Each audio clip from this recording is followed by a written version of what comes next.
Well, it's on that note that we'll move to our first discussion for today. Latest data from the Australian report that from the Australian Automobile Association shows that between January 2022 and 2023, the number of light electric vehicles registered at Tasmania increased by 97%. In the United States of America, President Joe Biden a year ago has signed an inflation reduction law which bestowed huge incentive to car companies to manufacture electric vehicles.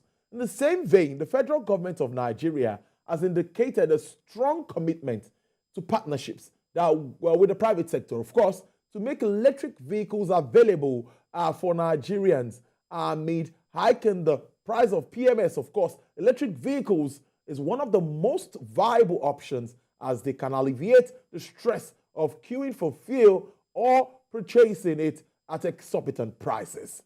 Well, let's talk more around this. And I have the right man in the house. He is the Chief Operating Officer of Jet Motors, Mr.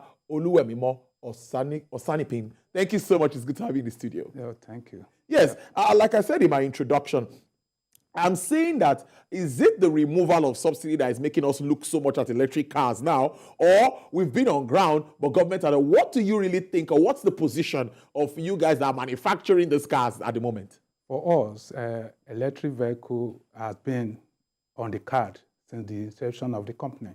We focus on electric vehicle. When we came in, we said we want to disrupt the mobility space. And you don't disrupt it by doing what other people are doing. So that was the focus from the beginning. But now we are happy that the focus is moving, even from federal government and state government and subnationals to electric vehicle. That's why it seems that it's now that we are doing it. We launched the first cargo bus, electric cargo bus, since June 2021, more than 2 years ago. Wow. And that one has still been in operation up to today.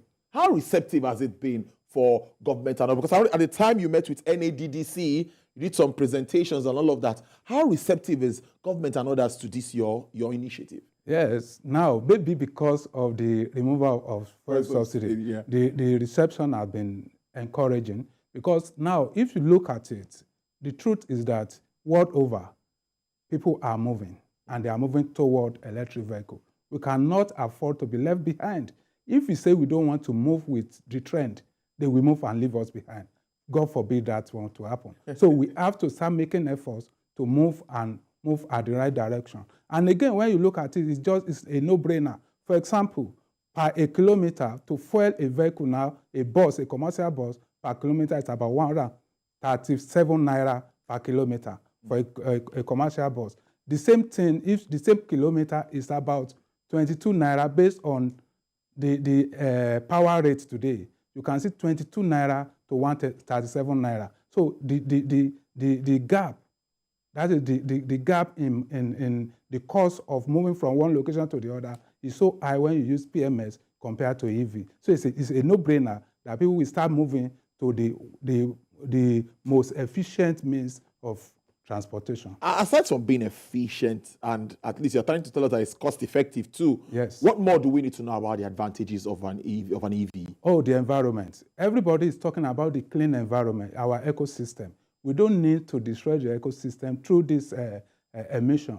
The gaseous emission we know is injurious and dangerous to man's health. So everywhere we are talking about climate change, we are talking about our environment. So when you are using EV, it's zero emission. So you don't have emission at all. So this is even the most important aspect, because anything that affects human's health is the most important before you start talking about the economic aspect. Again, if the earth is affected, government is going to spend more than what we are even talking about subsidy on the earth. So by the time you start spending so much on earth sector, you will now realize that you can prevent all these expenses by investing in EV, have a cleaner environment, and then reduce the probability of people being exposed to all these dangerous gaseous emissions that come out of ICE vehicles. I think the issue of maintenance also comes in here. You know, the regular cars, we have the carburetors, we have the alternators, we can go on and on.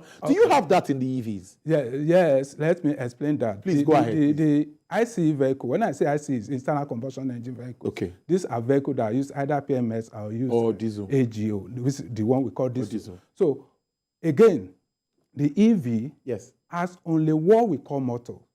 This motor is powered by the battery.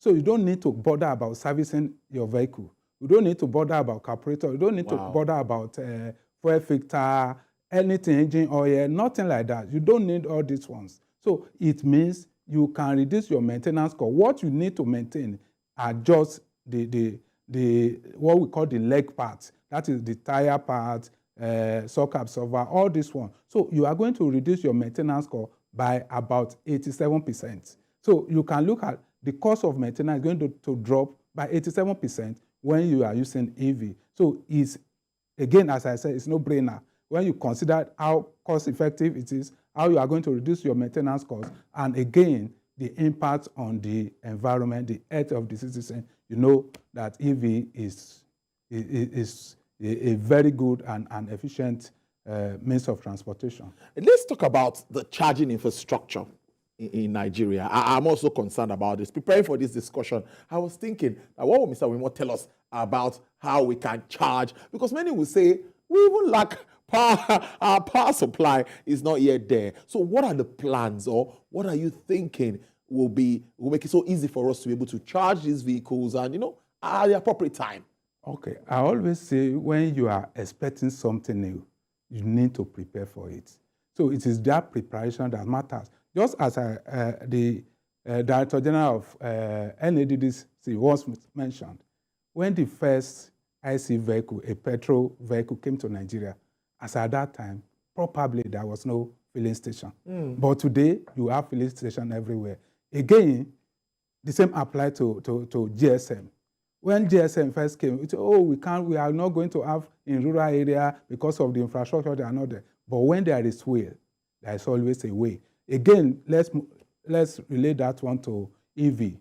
EV, we need power, but there are different ways of sourcing for power.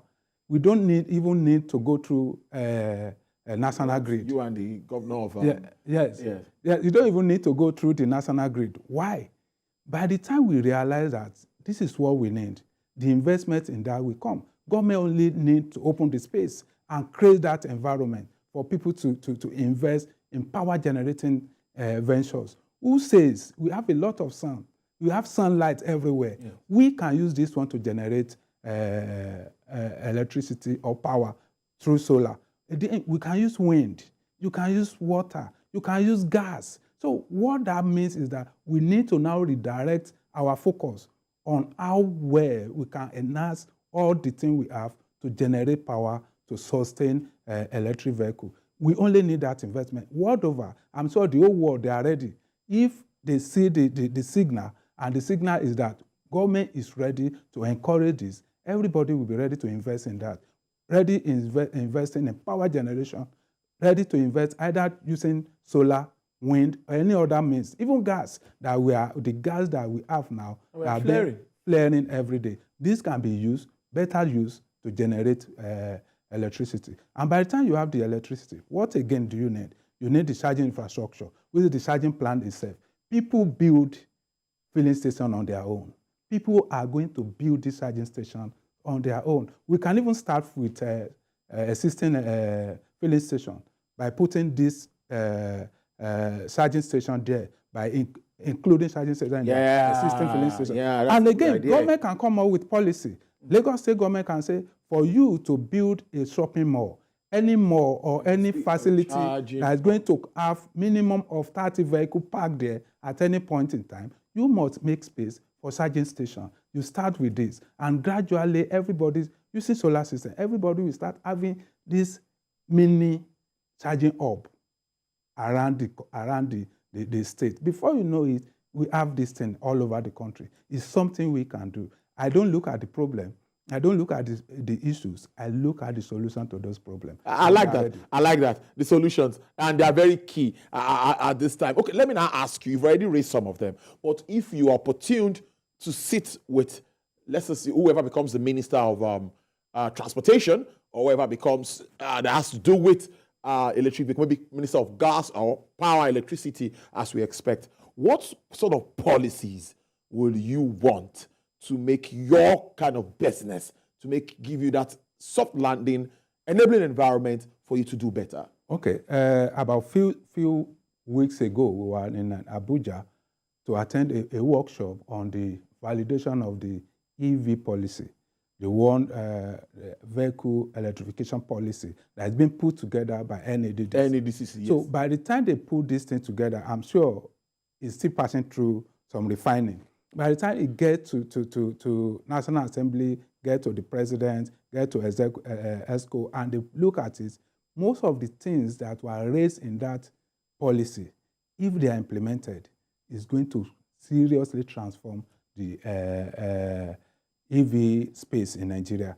A lot of things were mentioned there. I've been opportune to have been part of that process, and I've gone through that document.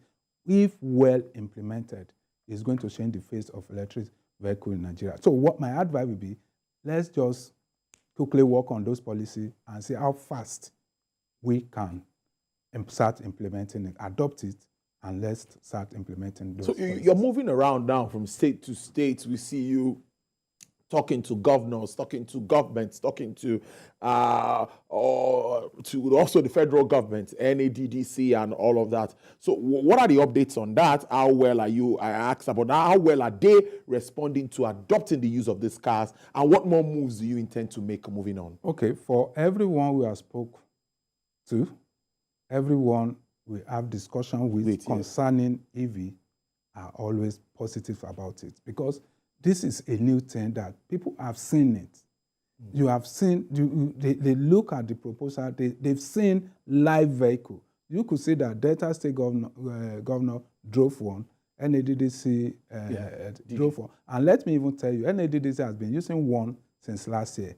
And if they have been using one since last year, the cargo EV, since last year, since August last year, this is August now, and they've been using that one without any maintenance. It means they have experienced it, they know it, they are working, they know that it works. So again, everyone we have come in contact with are, let me say, excited to work with us on this road.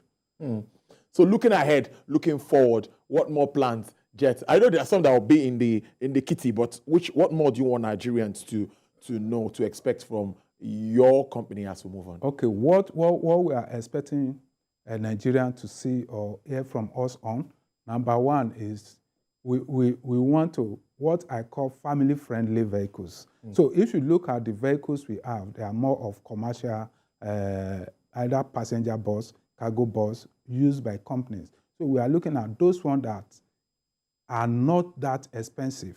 If you look, we have 15-seaters, up to 20-seater buses, but now we are looking at, can we start introducing between 8 to 11-seater buses that can easily be accessible, affordable, and then easily maintained. When I mean maintained now, charged. So these are the ones that we are trying to introduce to the market in a short while. So this one will help to accelerate the adoption in Nigeria. Any challenges? Any challenges with regards to, it's not always very smooth and interesting. Some would say that there's one or two challenges that you face in all of this. Certainly we have challenges. and let me start with one. The cost of producing electric vehicle is very high. And not only in Nigeria, worldwide. So the cost is high. And when you know that you can use something to do X, but now you want to use the same amount of fund to do Y. So, and the Y cannot give you that number. It means you need to increase. If you must keep your number, that X constant, you need to increase the value or your input into this. So it means there's more fund to be committed, more investment to be committed. So for that investment to be committed, we still need the support of government. Government have to come in either in the way of fiscal or monetary policies that will favor investment in this aspect. So we need government to step in. So these are the challenges of fund, challenges of different kind of taxes, challenges of changes in government policies. These are the things we are battling with. And again, the market acceptance. We need the market. We need the people to accept and adopt this. So these are about 4 challenges that we are facing, especially the mindset of people to know that this thing can work in Nigeria. Let's work with it. Let's adopt it.